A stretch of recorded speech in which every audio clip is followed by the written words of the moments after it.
नमस्कार दोस्तों, आज हमारे YouTube चैनल के किसी वीडियो में ओज के ऊपर बहुत ज़्यादा लंबा चौड़ा बहस हो रहा था। तो मुझे लगा कि चलो आप बहस करने वाले तो मेरे वीडियो बार बार देखते हो, तो चलो मैं आपको उसके ऊपर अपनी बात बताता हूँ। दरअसल ओज क्या है।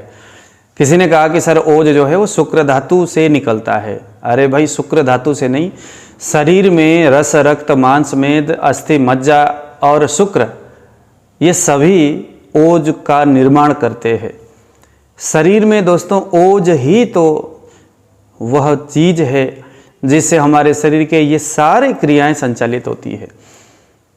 हम जो कुछ भी खाते पीते, कुछ भी करते, वो सभी ओज निर्माण के लिए ही तो होता है। शरीर में ओज का बहुत बड़ा काम होता है, इसीलिए ओज को समझना आपके लिए ज़रूरी है। सबसे पहले हम जो कुछ भी भोजन खाते हैं, उस भोजन का सबसे पहले हमारे स्टमक में जो प्रथम पाक होता है, खाई हुई चीज़ों का 3 बार पाक होता है, पकता 3 बार है। सबसे पहले जो पकेगा, पकने से जो रस निकलता है, उसका स्वाद जानते हो कैसा होता है?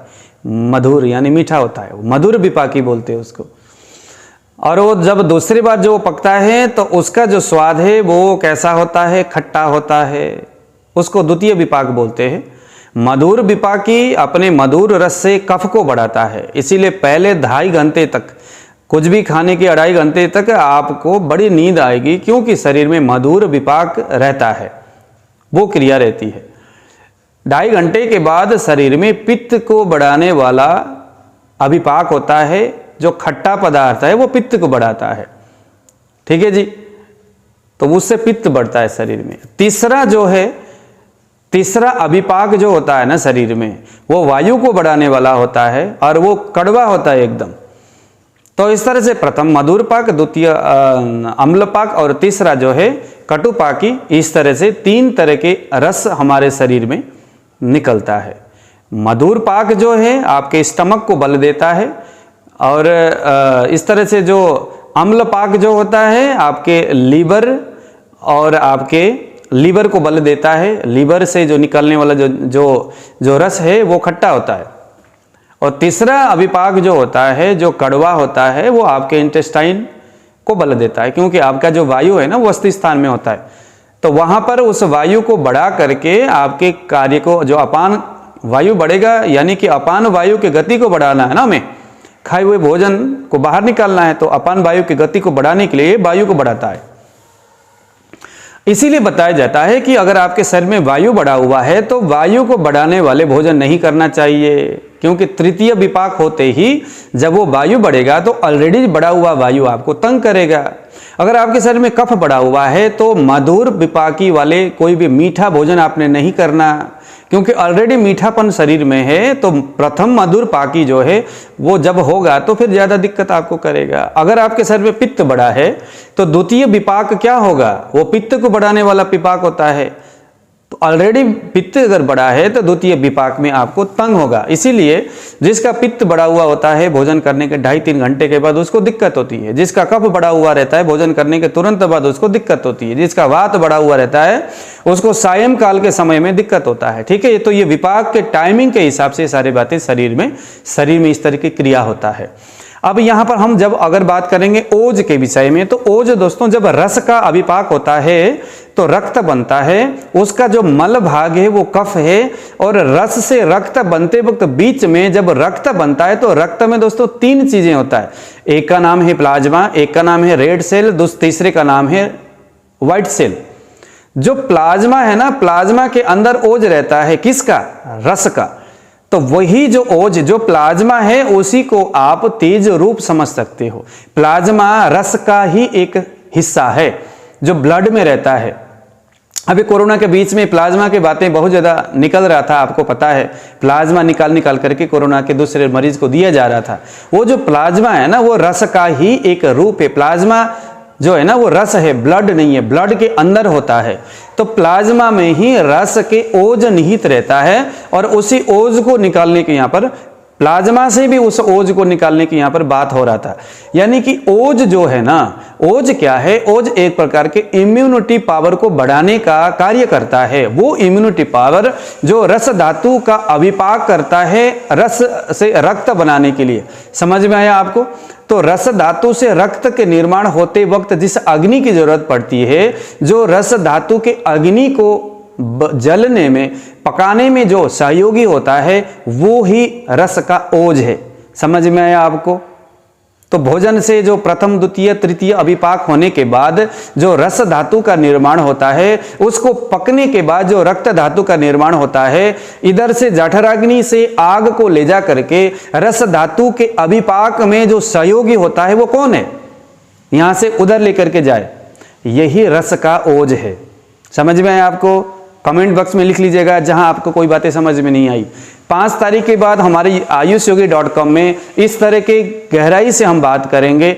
एक साधारण से एक बहुत, जिसको आयुर्वेद अभी अभी स्टूडेंट है, आयुर्वेद सीख रहा है, नेचुरोपैथी के बहुत सारे स्टूडेंट है, बहुत सारे आयुर्वेद के जो है कुछ पतंजलि की दुकान खोल के बैठे हैं, कोई लोग पंसारी की दुकान खोल के, वो सारे लोग इस तरह की चीज़ें सीखना और समझना चाहिए। क्योंकि अगर बड़े बड़े जो यूनिवर्सिटी में पढ़ाने वाले जो टीचर है ना, उनके लैंग्वेज, उनके बोलने का तरीका बहुत ज़्यादा टफ रहता है, वो समझ में नहीं आती उनको। इसलिए मैं हमेशा ये प्रयास करता हूँ कि मेरा जो भाषा है ना, वो संस्कृत के कुछ मैं बहुत ज़्यादा इस्तेमाल नहीं करता, ताकि आपके समझ में आसानी से आ जाए। तो रस धातु में भी ओज रहता है, रक्त धातु में भी ओज रहता है। रस के अग्नि से आग को उठा चुरा के अथवा वहां से जला करके उस आग को रक्त धातु को अभिपाक करने की आग को ले जा करके उसको जोड़ने का काम कौन करता है? रक्त धातु के ओज करता है। इसी तरह से रक्त से मांस बनेगा, मांस के जो ओज है वो रक्त से आग को लेकर के वहां पर जाता है। तो इस तरह से ना, जठराग्नि से जो इधर के जो 5 धातु है, उसके जो धात्वाग्नि है, वो जठराग्नि से आग को लेकर के जाता है। इसीलिए बताया जाता है कि जठराग्नि अगर आपका मजबूत होता है तो बाकी के जो 5 धातु को पकाने वाला जो धात्वाग्नि है वो अपने आप मजबूत होते, चाहे वो धात्वाग्नि हो, चाहे वो आपका जो भूताग्नि हो, कोई भी जो अग्नि है वो जठराग्नि के ही कमी या अधिकता के कारण, उसी के आधार पर ये डिसाइड होते हैं। इसीलिए हमेशा हमें जठराग्नि के ही तरफ ध्यान देना चाहिए। जैसा जैसा जठराग्नि देदीप्य होता है, वैसा वैसा हमारे जो भूताग्नि और धात्वाग्नि को वो बल देता है। समझ में आया आपको? तो अब ये वहां तक ऐसा ही भूताग्नि में भी जो है ये रहता है, ओज रहता है, लेकिन वो दूसरे रूप में, उसके ऊपर हम फिर कभी बात करेंगे।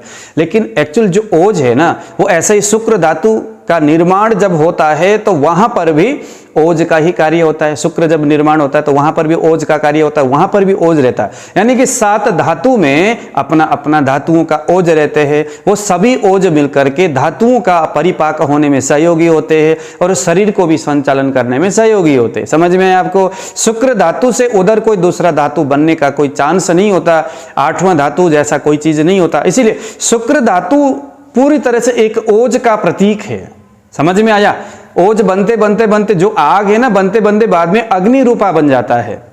एक आदमी शिव के चिंतन करते करते करते करते एक दिन शिव रूप बन जाता है, शिव रूपा हो जाता है। हमारे ग्रंथ में बताते ना, ऐसे ही वो जो ओज है रस से रक्त, रक्त से करते करते ना, वो आग के संपर्क में होते, परिपाक करते करते जब शुक्र में पहुंचता है तो वो खुद से वो अग्नि रूपा, वो धातु ही बन जाता है। इसलिए वो तेज रूपा हो गया, वो ओज रूपा हो गया, जो भी आप उसको कहो। शुक्र को आप शुक्र न कह करके ओज भी कह सकते हैं। हालांकि शुक्र से जो सार निकलता है उसे हम ओज कहते हैं। ओज जो है किसी भी धातु का सार को ही हम ओज कहेंगे। लेकिन अगर आप शुक्र को ही ओज कहेंगे तो भी कोई यहाँ पर कुछ ज्यादा आप नहीं बोल रहे हो, मतलब ऐसा नहीं कि अज्ञान की बात नहीं है। शुक्र खुद से एक ओज रूपा है, तेजो रूपा है, जो मन को मेंटेन करता है, जो बॉडी को मेंटेन करता है, आपके बुद्धि, आपके इंद्रियों को जो मेंटेन करता है, शरीर को सुख देने का काम करता है। सुख कफ का स्वरूप होने के बावजूद भी पूरा पित्त का स्वरूप को धारण करता है। यही तो शुक्र की खासियत है। इस तरह के बाकी बहुत सारे आयुर्वेदिक नॉलेज आपको ayushyogi.com में सुनने पढ़ने को मिलेगा। आइए तुरंत ayushyogi www.ayushyogi.com तुरंत जाइए, वहां जाके एनरोल करना। अभी 5 तारीख से वहां पर क्लास शुरू होने वाला है, बस उसको छोड़ना नहीं है। साधारण आयुर्वेदिक, साधारण भाषा में हम आपको समझाने का प्रयास करेंगे। नमस्कार, आज दीजिए विदा। यदि आप पहले बार इस चैनल में आए तो तुरंत जाइए, इसको सब्सक्राइब करिए, बेल आइकन को दबा करके वहां जैसे ऑल लिखा हुआ आएगा उसमें क्लिक करके छोड़िए, ताकि जैसे मैं कोई दूसरा इसी तरह के आयुर्वेदिक ज्ञानवर्धक नॉलेज को मैं डालूं तो तुरंत आपके मोबाइल में यूट्यूब चैनल आपको नोटिफिकेशन के रूप में मेरे उस वीडियो को देगा, उसको सुनिए, उसको समझिए, उसको मनन करिए और आयुर्वेद के अपने विशालतम इस ज्ञान को बढ़ा करके खुद को, अपने परिवार को और आपके समाज को आप जरा आयुर्वेदमय बनाइए। तो दीजिए विदा, जय श्री राम।